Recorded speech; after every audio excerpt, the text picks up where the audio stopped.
প্রধানমন্ত্রী শেখ হাসিনার কপালে নামাজের দাগ দেখা যায়। আমি প্রশ্ন করলাম যে আপনার কপালে তো নামাজের দাগ দেখছি। হুজুর, আমি 7 বছর বয়স থেকে আমি নামাজ পড়ি।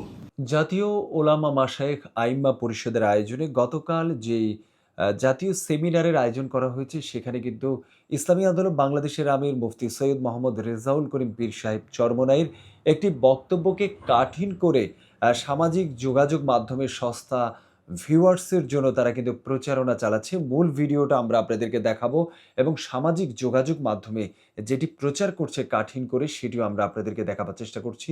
আমাদের সাথেই থাকুন। ফ্যাসিস্ট আওয়ামী লীগ সরকার যখন পাতানো নির্বাচন তৈরি করেছিল, তখন প্রধানমন্ত্রী শেখ হাসিনার পক্ষ থেকে আমাদের কাছে পাঠানো হয়েছিল নির্বাচনে নেয়ার ব্যাপারে।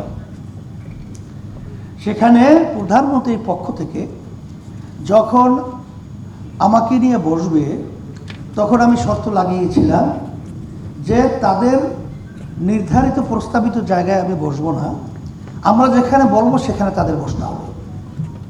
আমাদের প্রস্তাব মেনে তারা বসছিল। বসার পরে আমি দেখতেছিলাম যে তার কপালে নামাজের দাগ দেখা যায়। আমি প্রশ্ন করলাম যে আপনার কপালে তো নামাজের দাগ দেখছি, তাহলে তো মনে হয় আপনি নামাজ পড়েন।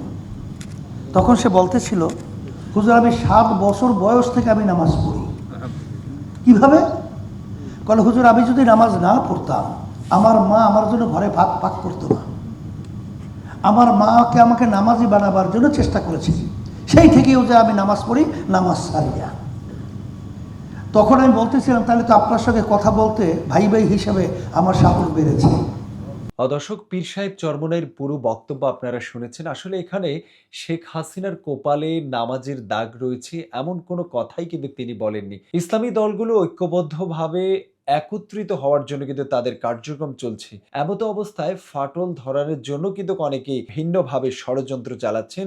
সবাই কিন্তু সজাগ দৃষ্টি রাখতে হবে। যেমন আজকের বিষয়টি, পীর সাহেব চরমোনাই এমন কোনো বক্তব্য দেয়নি, কিন্তু সেটিকে কাঠিন করে ভিন্ন খাতে নেয়ার জন্য কিন্তু আপনারা দেখছেন কিভাবে ষড়যন্ত্র করেছে।